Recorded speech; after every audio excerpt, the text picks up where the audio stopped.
வீட்ல மாம்பழம் வாங்கிட்டு வந்தாங்க.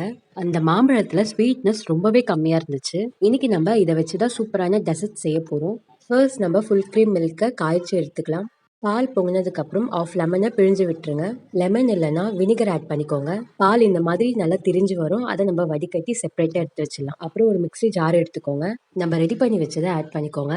இது கூடவே ஒரு பெரிய சைஸ் மாம்பழத்தை தோல் எல்லாம் நீக்கிட்டு ஸ்லைஸா கட் பண்ணி ஆட் பண்ணிக்கோங்க. லாஸ்டா sugar 3 to 4 tablespoon add பண்ணிக்கலாம். நான் ஏன் 4 டேபிள் ஸ்பூன் சுகர் ஆட் பண்ணேன்னா என் மாம்பழத்துல ஸ்வீட்னஸ் ரொம்பவே கம்மியா இருக்கு. உங்க மாம்பழம் ஸ்வீட்டா இருந்துச்சுன்னா 2ல இருந்து 3 ஸ்பூனே போதும். தென் சக்கரை ஆட் பண்ணதுக்கப்புறம் மிக்ஸி ஜாரில் நைஸாக அரைச்சி எடுத்துக்கலாம். க்ரீமியாக வந்ததுக்கப்புறம் இதை ஒரு கிளாஸில் சர்வ் பண்ணி ஃப்ரிட்ஜில் செட் பண்ணி சாப்பிட்லாம்.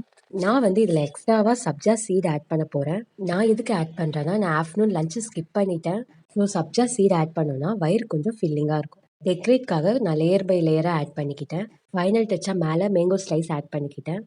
இந்த டெசர்ட் கூட மேங்கோ ஸ்லைஸும் சேர்த்து கடிச்சு சாப்பிடும்போது செம்ம டேஸ்ட்டாக இருக்கும். ஃபைனலி ஃப்ரிட்ஜில் ஒரு 30 மினிட்ஸ் கூல் ஆனதுக்கப்புறம் சாப்பிட்டீங்கன்னா நிஜமாக சொல்கிறேன் அவ்வளோ சூப்பராக இருக்கும். கண்டிப்பாக ட்ரை பண்ணி பாருங்கள். நீங்கள் மட்டும் சாப்பிடாதீங்க, வீட்டில் இருக்கிறவங்களுக்கும் கொடுங்க. கொஞ்சம் கூட மிச்சம் வைக்காமல் சாப்பிட்டு பாராட்டுவாங்க.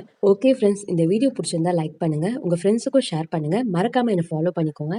இதே போல் சூப்பரான வீடியோவில் நம்ம சந்திக்கலாம். ஓகே ஃப்ரெண்ட்ஸ், பாய்.